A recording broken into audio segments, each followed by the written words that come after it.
Welcome, Virgo. This is Regina from Pacific Tarot, getting ready to do your new moon in Cancer reading.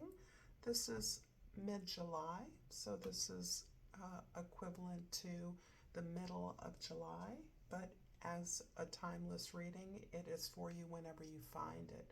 The new moon in Cancer occurred yesterday.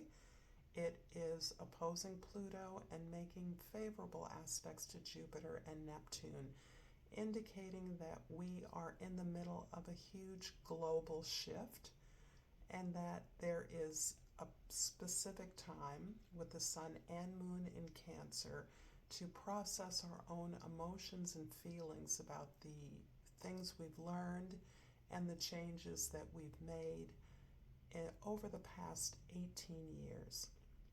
So this is about cleansing the way forward. Let's get started with your overall energy, Virgo. We have the Nine of Cups. The Nine of Cups is about your sense of satisfaction, contentment, pleasure, and joy, about the process of growth that you have made. This indicates to me that you have had to learn how to find joy in your expression, joy in your effort and experience, that you have learned to move away from the needs and expectations of others, being responsive solely to the needs of others to the exclusion of yourself. This may describe you as a caretaker who has made sure that your obligation to others was met without a consideration of your own needs. This is something that you may have done in the past consistently. This may have been part of your conditioning, but now you're very focused on the things that make you feel good, the things that give you joy, prioritizing your needs before the needs of others, understanding that one nourishes and supports from a sense of wholeness and completeness. In the 10th house, the house of your social identity, we have the Death card. And this is about the rebirth that you are experiencing as the result of this really substantial change in your lifestyle, your attitude, your expression, your sense of satisfaction and acceptance of the effort that you make in all ways. This is realizing that your effort is healing to others. You are a nurturer, you are a caregiver, and this may be a real reversal in the way that you have understood your very important work in the world. You take your work seriously, you accomplish your work with a lot of skill, diligence, and dedication, and you are rebirthing that identity to encompass things that gratify you, that give you joy, that give you a sense of accomplishment, that satisfy you inasmuch as you have taken the steps necessary to make sure that you are pursuing things that are important to you first, and then meeting those obligations to others as a result of that. So this is a kind of reversal of your approach to your work, to the significance of your work. You may be elevating the purpose of your work to some extent, recognizing the power that it has for emotional healing, contentment. The first house is a Six of Wands, and this shows me that you are gaining rewards, recognition for your efforts. You see yourself as part of a team, or maybe working as part of a team, and you are doing that in a way, you are succeeding in that work in a way that elevates the team in some significant way. It is, in fact, the regard of your peers that is most critical to you at this time. Your understanding that your relationships are what give you satisfaction, Where you do your work is often in your relationships. It's your relationship to your clients, your students, your audience, your customers, or to the significant individuals in your life. But that you offer more than simply resources, you offer support in a way that is important to you, that it be seen, validated, and reciprocated. In the fourth house, we have your foundation, your past, your family, the Nine of Pentacles. I love nines. The second nine here, you are independently solvent and secure. You are stable on your own. This is not necessarily an indication of bachelorhood or being solitary. It does mean that whatever relationships you find yourself in, you come from a place of individual sovereignty, control, and comfort in the way that you're able to develop your own individual skills, those things that contribute to your security and stability. You are abundant within your own lane. And to that extent, you are very aware that you are capable of and enjoy the opportunity to invest in others. You're looking to that eternal investment that does not destabilize you, but simply amplifies the wealth, the comfort, the stability that you experience in the world. And in the house of your significant others, the Page of Swords is interesting in as much as it describes you as being open to a new experience of the truth, your truth. And this is a card of discovery, of exploration. And I do see there's a trend here in these nines that represent a certain level of accomplishment, reaching the top, the best. You're at the top of your game. You're feeling validated, renewed, refreshed, joyful in your experience of being in control of your expertise, your arena. But you're also at a place where now you're able to review experiences that you once had that were not in alignment with your needs and desires in the same way. And I see you actually challenging your own assumptions about what the truth is for you, what the truth of your expression, what your very expressive capacity is unraveling and exploring at this time. This has you writing in a new way or expressing yourself with a new quest for the truth, opening up to new ideas that might have made you extremely uncomfortable in the past. But I see you recognizing now that what you have labored under is not to be thrown out, but to be built upon, to be further explored.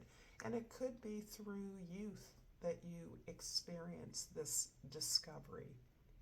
Your own children or students that you teach.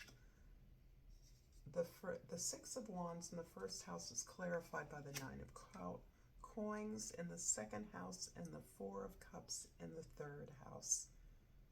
The Nine of Coins is a repeat here, so it's really emphasizing your stability, your comfort, and solvency at the top of your game.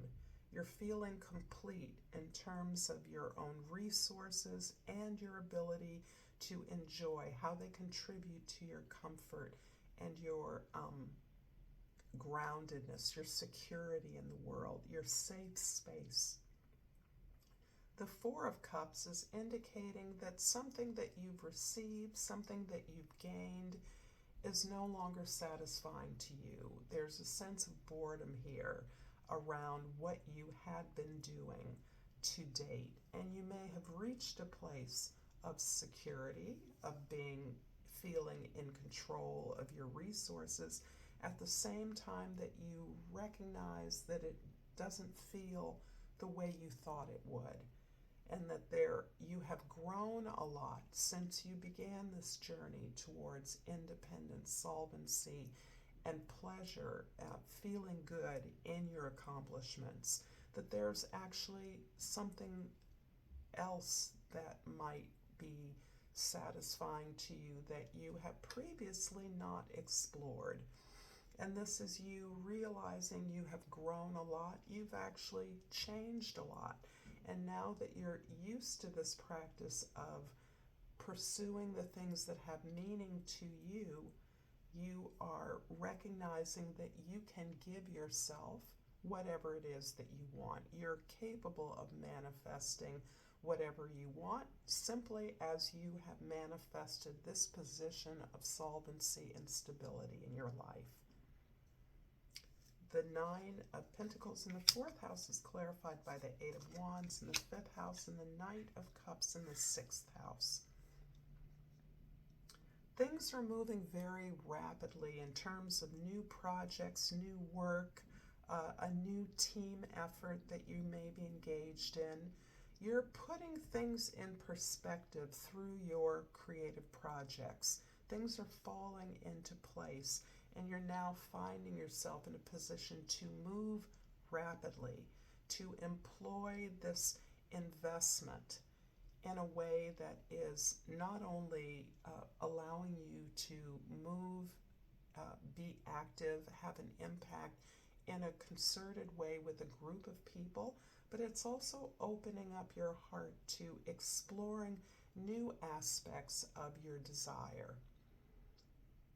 You have been fairly diligent around taking the steps needed to be taken in order to reach this place of stability and security in your career, in your material existence. But you're now finding the confidence as you feel contented and satisfied with the work that you've done to appreciate and enjoy the many benefits of your achievements, but you're also realizing that there is now new quests available to you. And you're looking at creative opportunities, ways to unleash your imagination. And you are doing that through your group efforts, through your creative projects. The Page of Swords in the 7th house is clarified by the Ace of Cups in the 8th house and the 5 of Cups in the 9th house. I'm feeling this, the ups and downs of the energy of the moon as you unleash your intuition, your emotional experience. You give more space to that in your life, particularly in the way that you manage resources with others, so that you are allowing yourself to experience the range of emotions that the path to this place of stability and security has brought you, the many experiences that have gotten you there. And that journey has been perhaps littered with disappointments, heartache, failures, things that were repeated, a dynamic of behavior that you repeated over and over. You are experiencing perhaps suddenly the loss of that as you have gained in your courage and ability to face down difficult experiences. You are now allowing yourself to experience or re-experience these disappointments with a sense of what remains for you.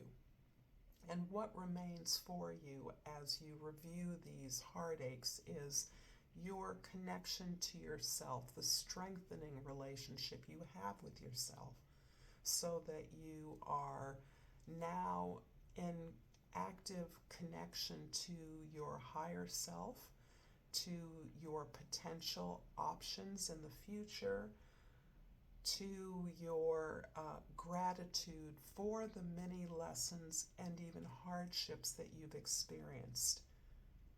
You are having a hard time releasing some of those old loves, old wishes, old dreams.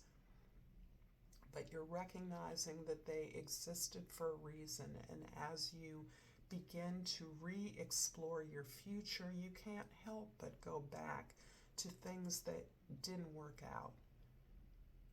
However, what you are moving to focus on is that gratitude, is that appreciation that you are now whole, more whole than you've been in the past. You're more complete within yourself, and that means that moving forward with that confidence of wholeness, the ability to give yourself what you once offered to others, with the expectation of receiving that back, you can grant to yourself, and you're exploring that. And this is actually a really exciting and rich time for you. The death card in the 10th house is being clarified by the 9 of Cups, another repeat in the 11th house, and the moon in the 12th. This is beautiful. You're actually opening up the gateway for yourself through your sense of appreciation of your satisfying, pleasurable growth that you've experienced, the way you've learned to validate your path, your effort through your emotional contentment, recognizing that you're deserving of love, you're deserving of more, you're deserving of everything that you wish for because you're worthy of it. Having absolutely begun to really live in that reality of emotional fulfillment rather than working so hard to supply the needs of others without it necessarily being returned to you. You now are opening up this gateway to, I want to call it an ancestral lineage or heritage. Information, guidance, and support that you have access to. This is in the invisible realms, the realms that may be less comfortable for you to explore or exist in, but ones that you have learned through your life are there for you. And you're now emboldened as you have faced some of your inner demons to explore that area of growth. And this is particularly rich for those of you that are lovers of history, your own genealogy, your family tree, ancestors living and present, even cultural heritage or lineage that feels pertinent to you, that feels available, a reservoir of wisdom and guidance that you previously may have dismissed or simply pushed down into the realms of the unconscious where they have always existed. This is you actually becoming more comfortable with the unconscious realm, perhaps dreaming, journaling, going to sleep with an actual request or prayer that you connect with a guide. There may be a particular ancestor you feel connected with that you can directly ask for support or guidance. You can log your dreams that may be taking you to unknown, unfamiliar places and giving you information that you actually are exploring and need. So this is a real beautiful heart opening for you, a real gateway to the ability that you have to feel good about what you do, to enjoy what you do, and to allow that to be the guidance, the measure of your efforts. If this resonates for you, Virgo, please like and subscribe to my channel, Pacific Tarot. And I've pulled this crystal, the orpiment, and the key word is success. I'm successful in all that I do. I've also pulled a wild unknown oracle card before the reading, and I pulled the gem. And I'm just going to give you a flavor of this card. It's really a whole reading in and of itself, and I'll explore that to some extent in a short 1 minute short, but the guidebook indicates that the gem is the diamond, the gold, the inner treasure. In mythology, the diamond is often linked to the daemon or inner light that leads us toward our true self, our purpose, or our destiny. The moments of your life that glimmer are clues to where the gem resides. Don't covet the sparkling diamond of another. The gem is like a fingerprint, never to be repeated again. Thank you so much, Virgo, for your time. Until next time, Namaste.